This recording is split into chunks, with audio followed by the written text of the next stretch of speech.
हरे कृष्णा। भगवत गीता की इस वीडियो में हम शुरू करेंगे 11वें अध्याय का 19वां श्लोक। अब हम पढ़ेंगे अर्जुन जी, कई श्लोक हम पढ़ेंगे इसी एक वीडियो में। तो हम देखेंगे कि अर्जुन जी जो बातें कर रहे हैं वो करीब करीब रिपीट हो रही हैं। तो प्रभुपाद जी लिख रहे हैं, जब कोई आदमी बहुत भयभीत होता है तो वो कई बार या बहुत ज़्यादा रोमांचित होता है तो कोई बार एक ही बात को बार बार बोलता है। तो इसमें कोई दोष नहीं है। मतलब आपको लगेगा कि हाँ ये बता दिया। अब देखो कि स्वयं भगवान अर्जुन को बार बार समझाने के लिए, क्योंकि मैंने पहले कहा जैसे मैं एक टीचर रह चुका हूँ तो मुझे मालूम है कि मैं कई बार जानबूझ के एक ही बात को कई बार बोलता था। तो इसी तरह से भगवान अर्जुन को कुछ बातें बार बार बता रहे हैं भगवत गीता में। जो लोग शुरू से बने हुए हैं भगवत गीता के साथ, ध्यान से सुन रहे हैं, पढ़ रहे हैं, उनको पता है कि हाँ कई बातें रिपीट हो रही हैं। तो ऐसे यहाँ पर अर्जुन तो भयभीत हैं, रोमांचित हैं, तो जल्दी जल्दी उन बातों को रिपीट कर रहे हैं जो उन्होंने देखा है। बार बार ये बात बोल रहे हैं कि आप अनंत हैं, आपका तेज बहुत है। एक्चुअली वही विराट रूप था वो, है ना। सो अर्जुन जी यहाँ 19वें श्लोक में बोल रहे हैं कि आपका आदि मध्य, ये सब बोल रहे हैं ना अर्जुन जी। 19वें श्लोक में बोल रहे हैं कि आपका आदि मध्य और अंत नहीं है ना। आप आदि मध्य और अंत से रहित हैं। आपका यश अनंत है, आपकी असंख्य भुजाएं हैं, सूर्य और चंद्रमा आपकी आंखें हैं। ये बातें कई बार भगवत गीता में डायरेक्टली इनडायरेक्टली आई हैं। आपके मुख से प्रज्वलित अग्नि निकलते और तेज से इस संपूर्ण ब्रह्मांड को जलते हुए देख रहा हूं। मतलब इतना तेज है कि ऐसा लग रहा है कि जैसे सारा ब्रह्मांड जल रहा है। अब हम 20वें श्लोक में पहुंचेंगे तो वो बोल रहे हैं, यद्यपि आप एक हैं किंतु आप आकाश और सारे लोक और उनके बीच में समस्त अवकाश में व्याप्त हैं। यानी पूरे आकाश में भगवान ने अपना विराट रूप दिखाया। हे महाभाव, आपके इस अद्भुत और भयानक रूप को देखकर सारे लोग भयभीत हैं। अब नेचुरली इतना कुछ आश्चर्यजनक हो जाएगा तो जितने भी देवी देवता हैं और लोग हैं, सब कुछ हद तक भयभीत भी हो रहे हैं। अब हम पहुंच रहे हैं 21वें श्लोक में। देवों का सारा समूह आपकी शरण ले रहा है और आप में प्रवेश कर रहा है। उनमें से कुछ भयभीत होकर हाथ जोड़े प्रार्थना कर रहे हैं। महर्षि और सिद्धों के समूह कल्याण हो कहकर वैदिक स्त्रोतों का पाठ करते हुए आपकी स्तुति कर रहे हैं।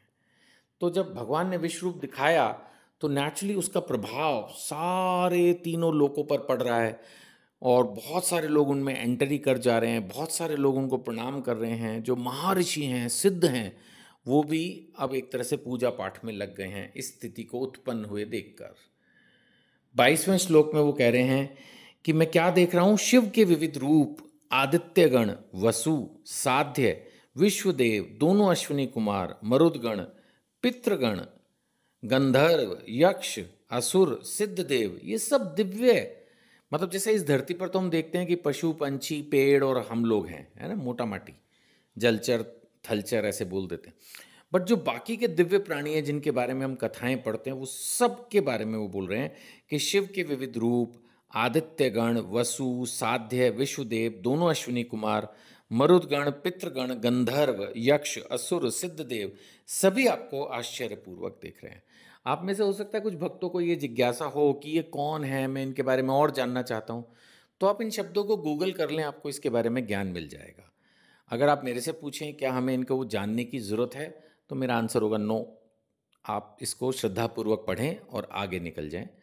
हमें बेसिकली भक्ति कैसे करनी है, कृष्ण को कैसे पाना है, ये ज़्यादा अच्छे से समझना है भगवत गीता से।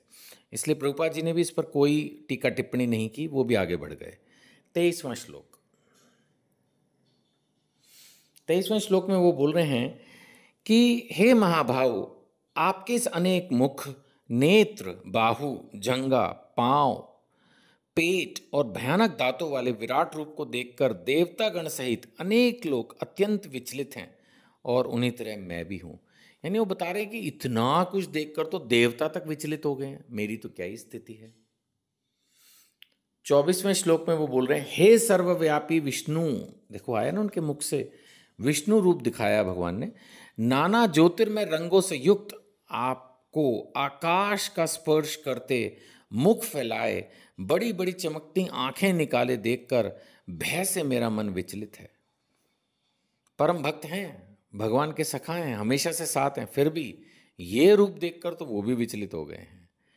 मैं न तो धैर्य धारण कर पा रहा हूँ और ना मानसिक संतुलन ही पा रहा हूँ।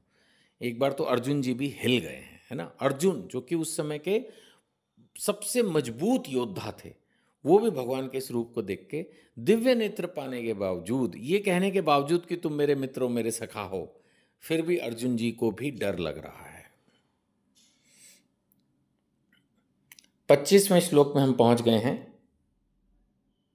इसमें वो कह रहे हैं, हे देवेश, हे जगन्निवास, आप मुझ पर प्रसन्न हो।